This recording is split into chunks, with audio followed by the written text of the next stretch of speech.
नमस्कार मु सुप्रिया। बंकिम चंद्र चट्टोपाध्याय द्वारा लिखित वंदे मातरम 150 वर्ष पूर्ति उत्सव पालन करा जाउछि। वर्ष तमाम ए कार्यक्रम चलिबो बोली केंद्र सरकार घोषणा करिसेंती। एभली एक समय रे किछि विवादीय कथा मध्य सामना को आसुछि एवं ए संपर्क रे कुहा जाउछि जे पंडित नेहरू वंदे मातरम किछि अंश काटी देइथिले एवं काटी देइकिरि ही किछि विवादर बा विभाजनर मंजी बुणीथिले।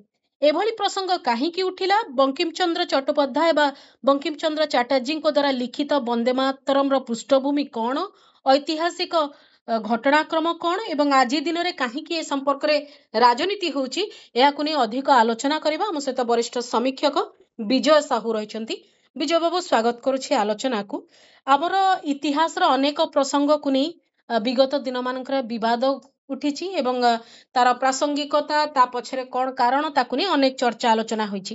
एबे जो नगद वंदे मातरम को नेकरी जो प्रसंगटी उठिछि, प्रथमे तो महाराष्ट्र रे किछि घटना हैला जे स्कूल रे पूरा जो दुई पद कथा अछि से दुई पद छाड़ी करी संपूर्ण गीत बोलिबा पई कुहा गला, सी गोटे विवाद होइतला। ता परवर्ती समय रे नेहरूंकर प्रसंग मध्य उठिला, ता भी विवादीय होइछि। ए प्रसंग रे आपनकर मत कोन? जेहेतु आगु को बेंगल इलेक्शन आसुची आज्ञा तेणु हठात बंकिम चंद्रंकर गीतर 150 वर्ष पालन हेलानी। बोधे पृथ्वी रे गीतर 150 वर्ष पालन, उपन्यासर 150 वर्ष पालन, एगुड़ाक 100 वर्ष पालन एगुड़ाक हेइनी। विभिन्न संग्राम हुए तो स्मृति किंतु गीतर अच्छा तेणु बेंगल निर्वाचन को आखि आगे रखिकी, कारण बंकिम चंद्र होउछथि बेंगल लेखक, कवि, प्रशासक। अच्छा से प्रसंगटा को प्रधानमंत्री आनिचंती।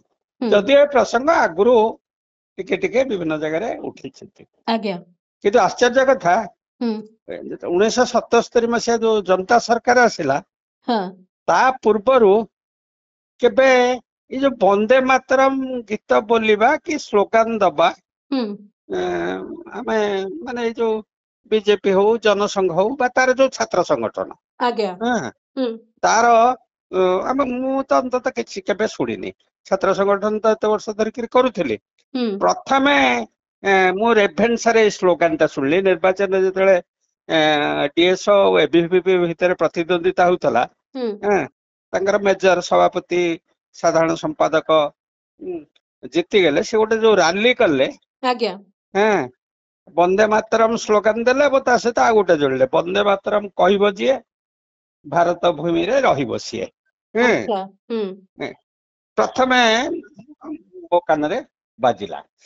अच्छा जो माने स्वाधीनता संग्राम रे निजे नथिले, जातीय पताका को निजे उड़े नथिले, संविधान सभा रे माने संविधान सभा को माने कोन घेराव करथिले, शेष दिन घेराव करथिले जे संविधान रो कोन हमर तो संविधान रहिछि, मनुस्मृति रहिछि, सेटा ही आईनी से भितर देश चलिबो जो माने कहउथिले।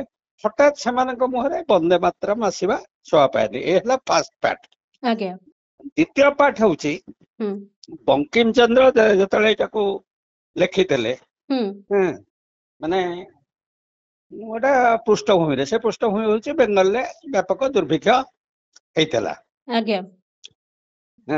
माने 1870 पूर्वरु गोटे आनंद मठ उपन्यास लिखितले, माने ए गीतटा लिखितले। तापर 1882 रे आनंद मठ उपन्यास जतले लिखिले ता देरे से जोड़िले सन्यासी विद्रोह उपरे। सन्यासी विद्रोह ये गोटे काल्पनिक किछि न, सेटा सांताल विद्रोह को से सांताल विद्रोह भारत वर्षर कहीं विश्व इतिहास रे गोटे चहल सृष्टि करता। विश्वर सबू मीडिया से समय जो जति भी थिला मीडिया ताको खबर करथला। ब्रिटिश थरहर हेतला कारण जस्ट माने 1857 हेइनी, लक्ष्य करंतु माने 1857 रो मेजर विद्रोह हेइनी, किंतु जो सांताल विद्रोह ଗୋଟେ ବିସ୍ତୃତ ଅଞ୍ଚଳ ନେଇକିରି ଆରମ୍ଭ ହେଇଥିଲା। ତାର କାରଣ ହଉଛି ଯୋଉ ମାନେ ଦୁର୍ଭିକ୍ଷ ପଡିଲା, ଖାଦ୍ୟ ସଂକଟ ହେଲା। ଆଚ୍ଛା, ସେଇ ସମୟରେ ତ ବ୍ରିଟିଶ ତାର ବିଭିନ୍ନ ଜାଗାରେ ଯୋଉ ଉପନିବେଶ ଥିଲା, ତାର ଦରକାରୀ ଜାଗାକୁ ଯୋଉଠି ସେ ପଠଉଥିଲା, ମାନେ ତାର ଯୋଉଠି ଦରକାର ହଉଥିଲା ଆଫ୍ରିକାକୁ ପଠଉଥିଲା, ଇଏ କରୁଥିଲା, ତାର ଯୋଉ ସବୁ କଲୋନୀ ଗୁଡିକ ମଜା। ବାକି ଯୋଉ ସୈନ୍ୟ ମାନେ ଥିଲେ ତାର ବ୍ରିଟିଶ କଲୋନୀରେ, ତାଙ୍କୁ ଖାଦ୍ୟ ନଦେଲେ ସିଏ ବି ଲଢେଇ କରିବେ କେମିତି? ବିଭିନ୍ନ ଜାଗାରେ ତ ଆନ୍ଦୋଳନ ହଉଛି। ତେଣୁ ସେଇ ପୃଷ୍ଠଭୂମିରେ ଏଇ ଯୋଉ ସାନ୍ତାଳ ବିଦ୍ରୋହ ହେଇଥିଲା, ମାନେ ଯୋଉ ଅଞ୍ଚଳ ହେଇଥିଲା ବିରାଟ ଅଞ୍ଚଳ, ମାନେ ଆମେ ବର୍ତ୍ତମାନ ଯୋଉଟା କହୁନେ ମେଦିନପୁର, ମାନେ ଏପରିକି ଓଡିଶା ପାର୍ଟ, ସୁବର୍ଣ୍ଣରେଖା, ଝାଡଖଣ୍ଡରୁ ରାଞ୍ଚିରୁ ଆରମ୍ଭ କରିକିରି ସେ ପର୍ଯ୍ୟନ୍ତ। କିନ୍ତୁ ଆନନ୍ଦ ମଠ ହଉଛି ଢାକା ଦଖଲ କରୁଥିଲେ। ମାନେ ଢାକା କୋଉଠି?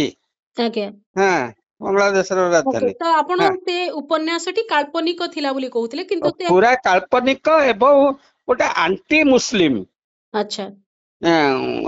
ଇଏ ଟୋନ ଏବଂ ଭିକ୍ଟୋରିଆଙ୍କ ମାନେ ପ୍ରଶଂସା, ମାନେ ତାଙ୍କର ସେଇ ଲାଇନ ଟାକୁ ସେ ନିଜେ କାଟିଦେଲେ ପରେ, ସେ ଭିକ୍ଟୋରିଆକୁ ମାନେ ସେ ଭିକ୍ଟୋରିଆକୁ ଦୁର୍ଗା ଇଏ କରିକିରି ପ୍ରଶଂସା କରିଥିଲେ। କିନ୍ତୁ ଯାହା ବି ହେଲା ପରବର୍ତ୍ତୀ ସମୟରେ ଯଦି ଆମେ ଦେଖିବା 1896ରେ ରବୀନ୍ଦ୍ରନାଥ ଟାଗୋର କଂଗ୍ରେସ ଅଧିବେଶନରେ ୟାକୁ ଗାଉଛନ୍ତି ଏବଂ ସେଥିରୁ ଯୋଉ ପଦତକ ମାନେ ତାଙ୍କୁ ଯୋଉଟା 1 ମିନିଟ 5 ସେକେଣ୍ଡ ଯୋଉଟା 65 ସେକେଣ୍ଡର ଯୋଉଟା ସଂସ୍କୃତରେ ଯୋଉ କଥାଟି ଗାଇଛନ୍ତି, ସେତିକିକୁ ତ ଏପର୍ଯ୍ୟନ୍ତ ଗୁରୁତ୍ୱ ଦିଆଯାଉଥିଲା। ପୁଣି ଏଥର ସର୍ବାଙ୍ଗ ଗୀତଟିକୁ ଗାଇବା ପଛର କଣ ଉଦ୍ଦେଶ୍ୟ?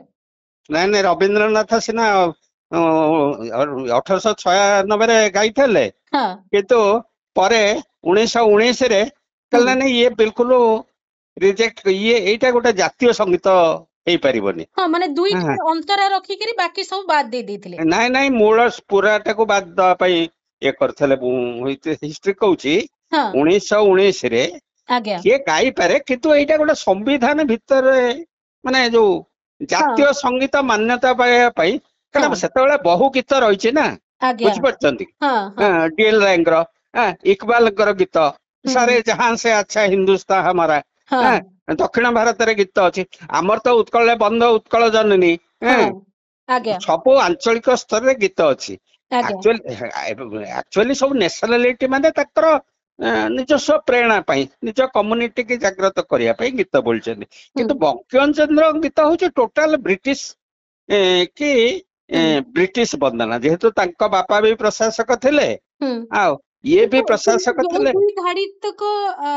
ବର୍ତ୍ତମାନ ବି ଗାଉଛୁ ଆମେ, ସେଥିରେ ତ ମାତୃଭୂମିକୁ ମା ଆକାରରେ ବନ୍ଦନା କରିବାର କଥା କୁହାଯାଉଛି। ସେ ଦୃଷ୍ଟିରୁ ପ୍ରକୃତିର କଥା କୁହାଯାଉଛି। ଅଥର ସେଇଟା ଏକ୍ସପ୍ଲାନେସନ ଦେଲେନି। ଯିଏ ବଙ୍କିମଚନ୍ଦ୍ର ତ ଥିଲେ ନା, କଥାଟା ହଉଛି ସିଏ ଗୋଟେ ଉପନ୍ୟାସ ଲେଖିଲେ, ଉପନ୍ୟାସକୁ ବି ଉଡ୍ର କରିନାହାନ୍ତି। ଯେ ଏଇଟା ମୋର ହେଇପାରେ, ଜଣେ ପ୍ରଥମ ଅବସ୍ଥାରେ ଗୋଟେ ଧାରଣାରୁ ଲେଖିପାରେ। କାରଣ ବେଙ୍ଗଲରେ ତ ମୁସଲିମ ମାନେ ଇଏ ଥିଲେ, ମାନେ ଶାସନ ଥିଲା, କିନ୍ତୁ ହିନ୍ଦୁ ମାନେ ଶାସନରେ ଥିଲେ।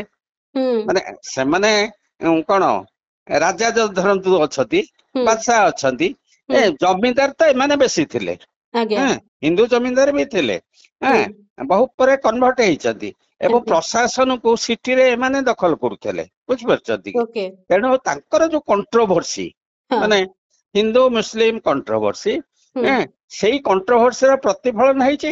ଏବଂ ଭାରତ ବର୍ଷର ଯୋଉ ବିଭାଜନର ମଞ୍ଜି ଯଦି ପ୍ରକୃତରେ କେହି ପ୍ରଥମେ ବୁଣିଥାନ୍ତି, ଏ ଭାରତ ବର୍ଷର କିଛି କିଛି ସାହିତ୍ୟିକ, ଖାଲି ଏଇଟାରେ ହେଇନି। ଆପଣ ଦେଖିବେ ସୋମନାଥ ମନ୍ଦିର ନେଇକିରି ବି ଏମିତି ଐତିହାସିକ ଉପନ୍ୟାସ ଲେଖିଥିଲେ, ସେଇଟା ଶେଷରେ କୋଉ ପରିଣତିକି ଗଲା। ତେଣୁ ସିଏ ତ ତାକୁ ଉଡ୍ର କରିନାହାନ୍ତି। ଆଉ ଯଦି ଗୋଟେ ଗୀତ ସିଏ ଲେଖିଥିଲେ, ତାକୁ ଯଦି ସମ୍ବିଧାନ ସଭା ବହୁ ବିତର୍କ ପରେ, କାରଣ ନେଇକିରି ବିତର୍କ ହେଇଛି ଯେତେବେଳେ ସମ୍ବିଧାନ ସଭାରେ ସବ୍ କମିଟି ହେଇଛି, କୋଉଟା ନ୍ୟାସନାଲ ଆନ୍ଥେମ୍ ଯୋଉଥିରେ ମାନେ ମୌଲାନା ଅବ୍ଦୁଲ କଲାମ, ନେତାଜୀ, ନେହେରୁ, ଆଚାର୍ଯ୍ୟ ନରେନ୍ଦ୍ର ଦେବ ଏମାନଙ୍କୁ ନେଇକି ଗୋଟେ ରାଷ୍ଟ୍ରୀୟ ଗୀତ ଚୟନ କମିଟି ଗଠନ କମିଟି ପୂର୍ବରୁ ହେଇଥିଲା, କିନ୍ତୁ ସମ୍ବିଧାନ ସଭାରେ ବି ଆନେକିରି ଯେତେବେଳେ ବିତର୍କ ହେଲା ମାନେ କେବଳ ଯୋଉ ହିନ୍ଦୁ ମହାସଭା ଛାଡିଦେଲେ, ହିନ୍ଦୁ ମହାସଭା ତ ଥିଲେ ଇଏ, କିନ୍ତୁ ଅନ୍ୟ ମୁସଲିମ, ଖ୍ରୀଷ୍ଟିଆନ, ପାର୍ସି, ଶିଖ ଯୋଉ ଅନ୍ୟ ପ୍ରତିନିଧି ଥିଲେ ସେମାନେ ସମସ୍ତେ ବିରୋଧ କଲେ ଯେ ଏଇଟାକୁ ମାନେ ବୋଲା ନ ଯାଉ। ତାପରେ ଗୋଟେ କମ୍ପ୍ରମାଇଜ ହେଇକିରି ଏଇ ଯୋଉ ଆମର 2ଟି ନା 3ଟା ଷ୍ଟାଞ୍ଜା ଯୋଉ ବୋଲା ହଉଛି, ଯେଟା ଜାତୀୟ ସଙ୍ଗୀତ ଭାବରେ ବୋଲା ଯାଇପାରେ କିନ୍ତୁ ଆନ୍ଥେମ୍ ନୁହଁ।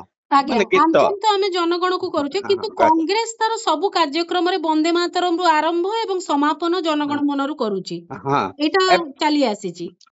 ନାଇଁ ଖାଲି କଂଗ୍ରେସ କାହିଁ, ଆପଣ ଦେଖିବେ ମିଲିଟାଣ୍ଟ ଭଗତ ସିଂଙ୍କର ତାଙ୍କ ସ୍ଲୋଗାନ ଟା କଣ, ତାଙ୍କର ଇନକଲାବ ଜିନ୍ଦାବାଦ, ଜୟ ହିନ୍ଦ। ନେତାଜୀ ସୁଭାଷ ବୋଷଙ୍କର ସବୁ ମାନେ ମାନେ ଗୋଟେ ସିକୁଲାର ସ୍ଲୋଗାନ, ଜୟ ହିନ୍ଦ ତାଙ୍କର। ହଠାତ୍ ତାହେଲେ ହଠାତ୍ ଏଇଟା କାହିଁକି ଆସିଲା? ଏଇଟା ଆଣିବାର କାରଣ ହଉଛି ଗୋଟେ ପ୍ରକାର ଇତିହାସକୁ ଗୋଟେ ଭୁଲ ପୃଷ୍ଠଭୂମିରେ ଆଉ ଗୋଟେ କଥା ବି ଆପଣଠୁ ଜାଣିବାକୁ ଚାହୁଁଛି, ଏଇ ଯୋଉ ବନ୍ଦେ ମାତରମ୍ ଗୀତର ଯୋଉ ମୂଳ 3ଟି ଆମେ ଗାଉଛେ, ସେଥିରେ ଗୋଟେ ଲାଇନ ଯୋଉ ରହିଛି, ସପ୍ତକୋଟି କଣ୍ଠ କଳକଳ ନିନାଦ କରାଲେ, ଯୋଉଟା ଆମେ ଗାଉ, ସେଇ ଯୋଉ ସପ୍ତକୋଟିଟା ସିଏ କଣ ଯୋଉ ପୂର୍ବ ମାନେ ଅବିଭାଜିତ ବେଙ୍ଗଲର କଥା, ଯୋଉଥିରେ ବିହାର ବି ଅଛି ଆଉ ଓଡିଶା, 7 କୋଟି ଜନସଂଖ୍ୟା ଆଉ କେତେବେଳେ ଥିଲା, ମାନେ ଯଦି ଆମେ ଦେଖିବା ସେଇଟା କଣ ସେଇ ଉଦ୍ଦେଶ୍ୟରେ ଲେଖା ହେଇଛି, ପର୍ଟିକୁଲାର ବେଙ୍ଗଲ ଅବିଭାଜିତ ବେଙ୍ଗଲ ଉଦ୍ଦେଶ୍ୟରେ? ନ୍ୟାଚୁରାଲି ଆଉ ସେ କୁଆଡେ ସେତେବେଳକୁ ତାଙ୍କର ବି ଗୋଟେ ଭୌଗୋଳିକ ପରିସୀମାଟା ଆମକୁ ଦେଖିବାକୁ ପଡିବ ନା।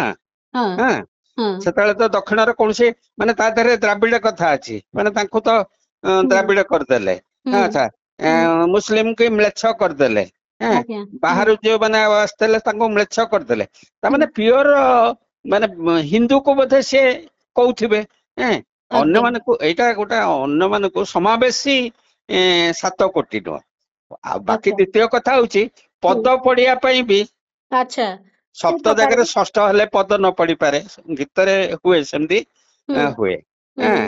ତେଣୁ ସେଇଥିପାଇଁ କରିଥିବେ, କିନ୍ତୁ ମୂଳ କଥାଟା ହଉଛି ଆନନ୍ଦ ମଠ କଣ୍ଟେକ୍ସଟରୁ ତ ଆସିଲା। ଆନନ୍ଦ ମଠ କୋଉଠି? ମାନେ ଢାକାରେ ସେମାନେ ଦଖଲ କଲେ ହିନ୍ଦୁ ସନ୍ନ୍ୟାସୀ ମାନେ। ଆଚ୍ଛା, ସେ ସନ୍ନ୍ୟାସୀ ରହୁଥିଲେ ପୁଣି ଜଙ୍ଗଲ ମହଲରେ, ଝାଡଖଣ୍ଡରେ, ଯୋଉଠି ବର୍ତ୍ତମାନ ନକ୍ସଲ ଏରିଆ ଆମେ କହୁଛେ। ଆମର ଓଡିଶାରେ କି ବହୁତ ଅଛି ଯୋଉଟା ଆମେ ମିଶିଗଲେ, ମାନେ କଣ ସଢେଇ କଳା ଖରସୁଆଁ, ଏଇ ଯୋଉ ଧଳଭୂମଗଡ, ମାନଭୂମଗଡ, ଏଗୁଡାକ।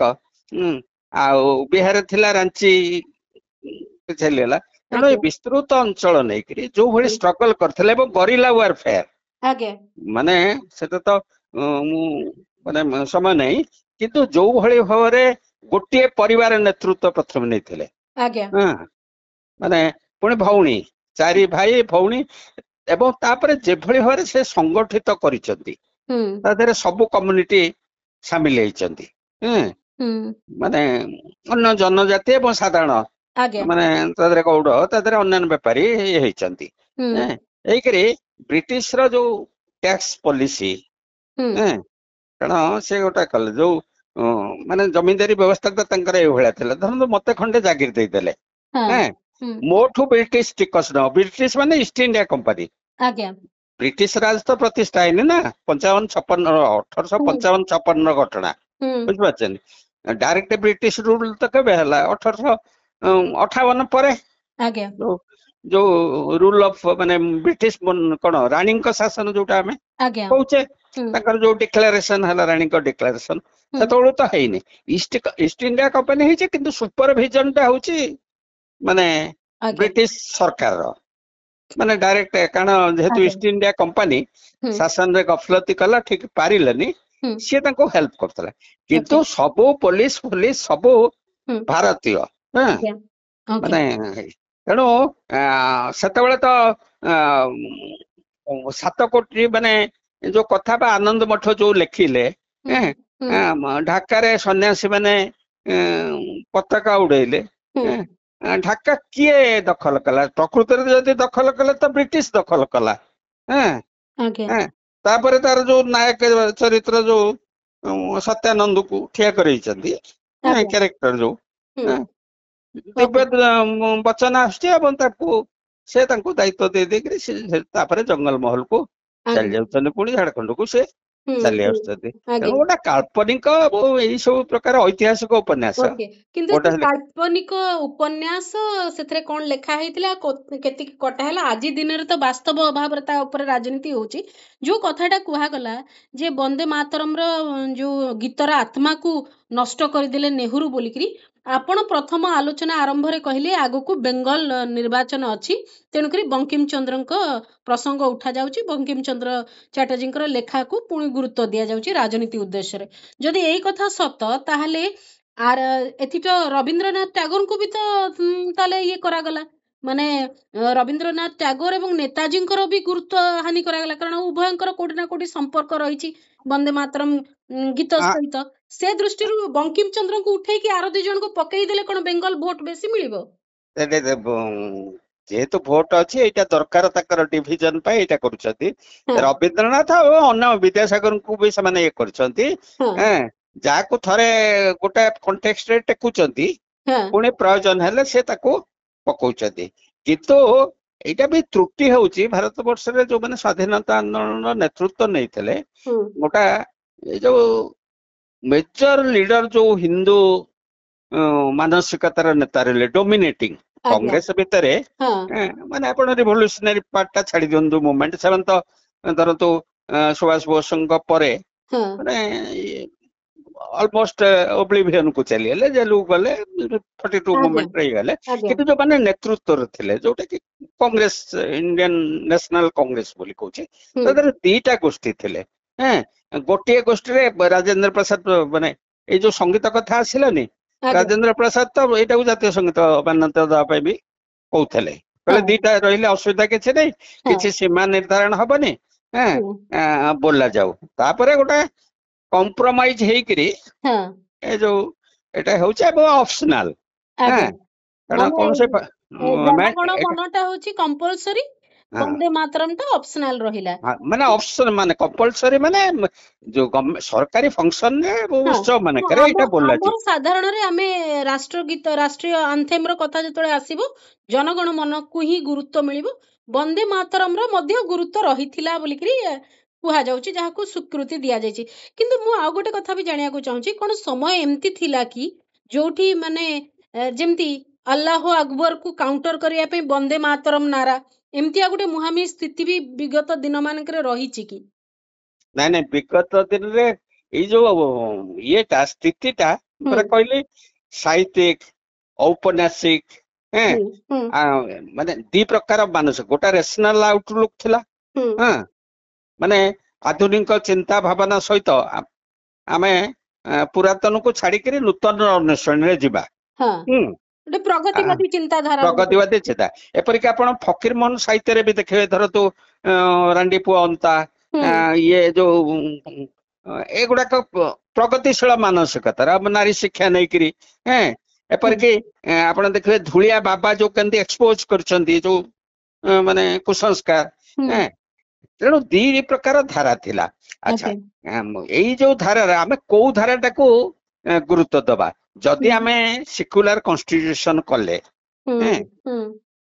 ଆମର ତ ସମ୍ବିଧାନରୁ ସବୁ କିଛି ନା, ଯଦି ସେକୁଲାର କନଷ୍ଟିଟ୍ୟୁସନ କଲେ ଏବଂ ସବୁ ସମ୍ପ୍ରଦାୟକୁ ତା ଦେହରେ ଯୋଡିଲେ, ସମସ୍ତଙ୍କ ଧର୍ମୀୟ ଅଧିକାରକୁ ସୁରକ୍ଷା ଦେଲେ, ତାହେଲେ ଅଲଗା ଗୋଟେ ସମ୍ପ୍ରଦାୟକୁ ଇଞ୍ଜୋର କଲା ଭଳି କାହିଁକି ସଙ୍ଗୀତକୁ ଆକ୍ସେପ୍ଟ ହେଇଥାନ୍ତା? ଆଜି ଦିନରେ ସେ କଥା ଉଠିଲା ଆଉ ସେମାନଙ୍କ ଭିତରେ ପ୍ରତିକ୍ରିୟା ପ୍ରକାଶ ପାଇଲା, ଏବଂ ସେମାନେ ମୂଳରୁ ବିରୋଧ କରିଛନ୍ତି।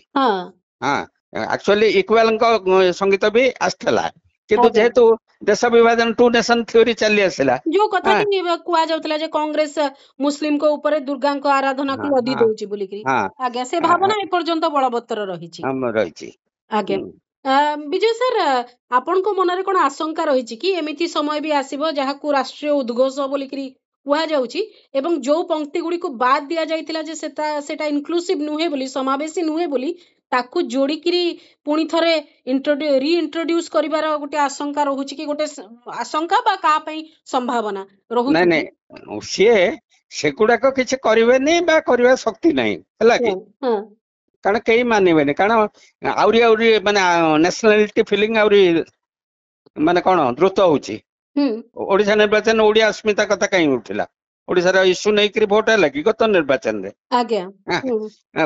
ତାମିଲରେ କାହିଁକି ସେ ହଉଛି, ଆନ୍ଧ୍ରରେ କାହିଁକି ହଉଛି? ତେଣୁ ଯୋଉ ଏଇ ନ୍ୟାସନାଲିଟି ଫିଲିଂ ଗୁଡାକ ଯୋଉଟା ଇଣ୍ଟିଗ୍ରେସନ ଆଡକୁ ଯାଉଥିଲା, ଯେ ଆମେ ଇଣ୍ଡିଆନ ବା ଭାରତୀୟ, ଏ ଯୋଉ ମାନସିକତା ଟିକେ ଟିକେ ଡିପ୍ ରୁଟେଡ ହଉଥିଲା, ସିଏ ଆସ୍ତେ ଆସ୍ତେ ଭାଙ୍ଗୁଛି। ପ୍ରଥମେ ତ ବିଦ୍ରୋହ ହବ ସାଉଥରେ, କାରଣ ଦ୍ରାବିଡ କଥା ଆସିଛି। ଆଚ୍ଛା, ମୁସଲିମ ବିରୁଦ୍ଧରେ ତ ଇଏ ଅଛି, ସେ ସେଥିପାଇଁ ଏଇଟା କରୁନାହାନ୍ତି। ସେ ହଉଛନ୍ତି ଚର୍ଚ୍ଚା ଭିତରକୁ ନେଇଗଲେ ଇତିହାସ ସମ୍ପର୍କରେ ଗୋଟେ ସନ୍ଦେହ ସୃଷ୍ଟି କରିଦବା। ଆଚ୍ଛା, ଓକେ। କିନ୍ତୁ ଏ ସନ୍ଦେହରେ ପୁଣି ଥରେ ସମାଲୋଚିତ ନେହେରୁ। ନାଇଁ ନାଇଁ, ସିଏ ଆସିବ, କାରଣ ଯେହେତୁ ଗୋଟେ ସେକୁଲାର କନଷ୍ଟିଟ୍ୟୁସନ ହେଲା, ଏବଂ ନେହେରୁ ସେଇଟାକୁ ମୁଖ୍ୟତଃ ପାଇଲଟ କରୁଥିଲେ। ସେମାନେ ଆମ୍ବେଦକରକୁ ବେଶୀ ଇଏ କରୁନାହାନ୍ତି, ଦରକାର ପଡିଲେ କରୁଛନ୍ତି, କାରଣ ଆମ୍ବେଦକର ଗୋଟେ ପଲିଟିକାଲ ଲିଡର ଭାବରେ ଆଉ ପାର୍ଟି କଲେନି, ଇମର୍ଜ କଲେନି। ତାଙ୍କର ଯୋଉ ମାନେ ଇଏ ସମ୍ବିଧାନ ପ୍ରଣୟନ, ବାକି ଯୋଉ ଦଳିତ ସମ୍ପ୍ରଦାୟ ପାଇଁ ରିଜର୍ଭେସନ, ଏଇଥିରେ ମୋଟାମୋଟି ତାଙ୍କର ଲିମିଟେଡ ହେଇଗଲେ।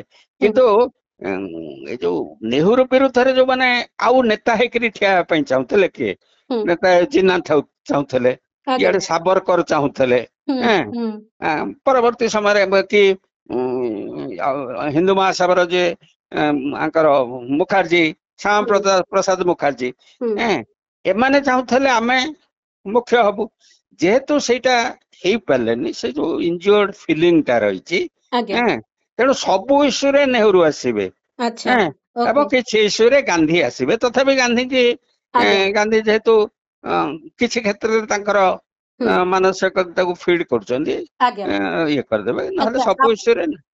ଆପଣ କହିଲେ ବଙ୍କିମ ଚନ୍ଦ୍ରଙ୍କର ଲେଖାରେ ମାନେ ରାଣୀଙ୍କ ପ୍ରଶସ୍ତି ଗାନ କଥା ମଧ୍ୟ ଉଲ୍ଲେଖ ଅଛି ବୋଲିକିରି ଆପଣ କହିଲେ। ତ ଯେତେବେଳେ ଏ କଥା କୁହାଯାଉଛି, ବଙ୍କିମ ଚନ୍ଦ୍ର ଚଟ୍ଟୋପାଧ୍ୟାୟ ବ୍ରିଟିଶ ଭାରତର ଯୋଉ ସିଭିଲ ସେବାରେ ପୁରା ଏକ୍ସଟ୍ରିମ ପର୍ଯ୍ୟନ୍ତ ଯାଇଛନ୍ତି।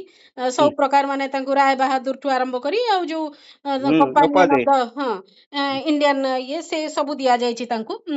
ଏ ସବୁ ଭିତରେ ସିଏ ଯୋଉ ପୋଜିସନ ରେ ଥିଲେ, ସେ ଟ୍ରେନରେ ଗଲାବେଳେ ଗୋଟେ ଜିନିଷ ଲେଖୁଛନ୍ତି, ସିଏ ଯୋଉ ଅବସ୍ଥାରେ ଲେଖିଛନ୍ତି ଆଉ ଯୋଉ ପରିବେଶ, ଯୋଉ ଦାୟିତ୍ୱ ଭିତରେ ଥିବେ, ସେଇଟା ହିଁ ପ୍ରତିଫଳିତ ହେଇଛି କି ଗୀତରେ, ଯୋଉଟା ଆପଣ ବର୍ତ୍ତମାନ ଉଲ୍ଲେଖ କରୁଛନ୍ତି। ନ୍ୟାଚୁରାଲି ଶୁଣନ୍ତୁ, ସେତେବେଳେ ଇଣ୍ଡିଆନ ନ୍ୟାସନାଲ କଂଗ୍ରେସ ସୃଷ୍ଟି ହେଇନି, ହେଲା କି? ଆପଣ ଚିନ୍ତା କରନ୍ତୁ, 1870, ମାନେ ଜଷ୍ଟ ବ୍ରିଟିଶ ରାଜ ଆସିଛି। ସେମାନେ ଯିବେ କି ନାହିଁ ଭାରତ ସ୍ୱାଧୀନତା ପାଇବ, ଏ ମାନେ କଣ ମାନସିକତା ଆସିନି। କିନ୍ତୁ ହଁ, ନାଇଁ, ମାନେ ଯେହେତୁ ଗୋଟେ ବିଦ୍ରୋହକୁ ଦମନ କରିଦେଲେ, ପୁଣି ପୁନର୍ସଂଗଠିତ ହଉଛନ୍ତି, ହେଲା କି? ଏବଂ ମାନେ ବ୍ରିଟିଶ ଆସିଲା, ଡାଇରେକ୍ଟ ଶାସନ ଯେତେବେଳେ କରିବ, ତାହେଲେ ବିଭିନ୍ନ ଲୋକ ଅଞ୍ଚଳର ଆମେ କଣ ପାଇବୁ, ଆମେ କଣ ପାଇବୁ, ଯୋଉଠି ବ୍ରିଟିଶ ରାଜ ଚାଲିଥିଲା ସବୁଠି ସେଇ ଇସ୍ୟୁ ଗୁଡିକ ଆସିଛି। ବେଙ୍ଗଲରେ ବି ସେଇ ଇସ୍ୟୁ ଆସିଛି। ତେଣୁ ଗୋଟେ ସର୍ବଭାରତୀୟ ଜାତୀୟ ମାନେ କଣ ଜାତୀୟ ଉନ୍ମେଷ ଗୋଟେ ଘଟି ଯାଇଥିଲା ସେଇ ସମୟରେ। ଏଟା ନୁହଁ, ସେଟା କଂଗ୍ରେସ ଯେତେବେଳେ ବି ପ୍ରତିଷ୍ଠା ହେଲା, କିଛି ଅଧିକାର, କାରଣ ସେମାନେ ଏଭଳି ଶାସନ କରୁଥିଲେ ଯେ ଏପରିକି ଜୋତା ପିନ୍ଧିକିରି ଗୋଟେ ଜାଗାକୁ ଯିବା ମନା ଥିଲା, କୌଣସି ଅଧିକାର ନଥିଲା। ଏପରିକି ଯୋଉମାନେ ଆଇଏସ୍ ହେଇକିରି ଆସୁଥିଲେ, ବାହାରେ ପଢିକିରି ଆସୁଥିଲେ, ତାଙ୍କ ଇଗୋ ହଟ୍ ହଉଥିଲା। ମଳିଆ ମୁଣ୍ଡିଆ ତ ଆମେ ମାନି ନେଲୁ, ହଜାର ହଜାର ବର୍ଷ ଧରିକିରି ମାନିଛୁ। କିନ୍ତୁ ଯୋଉମାନେ ଆଧୁନିକ ଶିକ୍ଷା ପାଇକିରି ଆସିଲେ, ସେମାନେ କିଛି ସେୟାର ଚାହିଁଲେ, କ୍ଷମତାରେ କିଛି ସେୟାର ସମ୍ମାନ ଚାହିଁଲେ। ସେଇଟାକୁ ଜାଗ୍ରତ କରିବା ପାଇଁ ଏସବୁ ଆରମ୍ଭ ହେଇଥିଲା।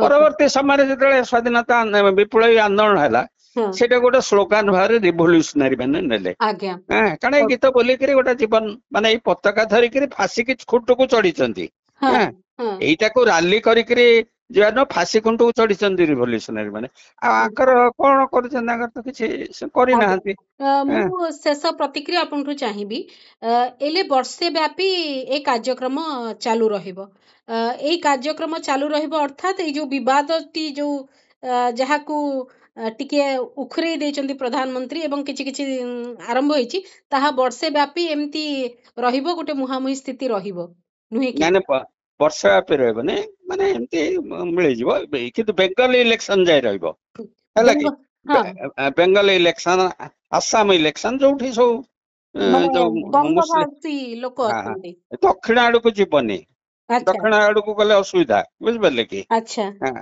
तेणु से जीवनी एपरिक झारखंड फारखंड आड़ को भी जीवनी अच्छा झारखंड बिहार आड़ को गले भी असुविधा अछि माने जो माने संताल विद्रोह कथा पुणी आसीबो कारण सेठी जाईकरी भी मोती फुलमाला चढ़ाईकरी आछंती आज्ञा ओके गत निर्वाचन बेले प्रधानमंत्री हमर टैगोर को भलिया देखा जाउथिले आउ एथर आपण कहउचंदी बंकिम चंद्र को नेइकरी बेंगल निर्वाचन लड़ाई पर्यंत ए दिनस रहिबो नहीं रहिबो एवं मोर व्यक्तिगत मत होउची से जो उखरौ नांदी आज्ञा से एक्चुअली बहु आम नेशनल हीरो को जो सम्मान दउथले सी भी एक्सपोज होउचंदी कारण धरतु आमे भी चर्चा करछु ना नहीं आज्ञा जोटा के भूली जाइतले गोटे कॉन्टेक्स्ट रे ठीक अछि से समय रे तांकठू आउ किछि आउ किछि जेंती मधुबाबू गर्व अनुभव करथले तांगर ग्रेट ग्रैंड मदर सती हेइथले बोली गोटे कॉन्टेक्स्ट रे कहिथले किंतु आमे सत्य प्रथा को कोन इयो लगेज करछे कि आज्ञा करूने तेणु ये जति कथा सामना को आसुची आउ जेते वंदे मातरम कथा आसीबो पुणी टिके पडिबो जो अवनींद्रनाथ टैगोर को कथा चित्र किए केमती चित्र को नेकरी भी अनेक कथा अछि भिन्न भिन्न विचार रहिछि आज्ञा पुणी मैडम विकाजी कामांक कथा उठिबो ए सब कथा उठिबो किंतु जहाँ भी हो विवाद भितरे पुणी इतिहास को समस्ते परखुचंती पुणी चर्चा आलोचना होउची तार भलो मंद दिग संपर्क रे भी आलोचना करा जाउची बहुत बहुत धन्यवाद विजय सर हमें वंदे मातरम प्रसंग को नहीं जो प्रकार आलोचना वर्तमान चली समालोचना वर्तमान चली एवं नेहरू प्रसंग पुणी थर उठी ए कथार संपर्क में आलोचना करथिले स्वतंत्र आलोचना को एठी रखुची नमस्कार।